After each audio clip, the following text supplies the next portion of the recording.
তারা সরকারি চাকরি চেয়েছে এবং সেই চাকরিতে বৈষম্য দূর করতে চেয়েছে।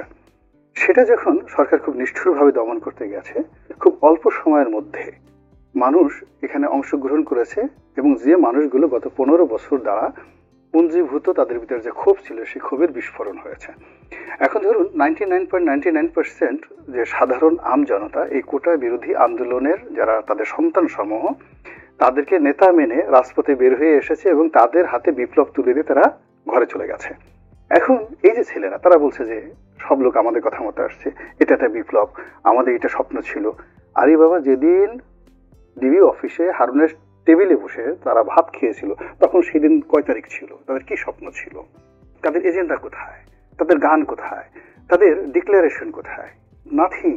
কেবলই মাত্র জিনিসটা এই আমরা শুধু বলছি এটা ম্যাটিকুলাসলি হয়েছে, এটাই বিপ্লবের স্বপ্ন, ওটা স্বপ্ন। এই সবগুলো আমরা যে বলছি ভয়ে বলছি, তেল মারার জন্য বলছি, but it's not the reality.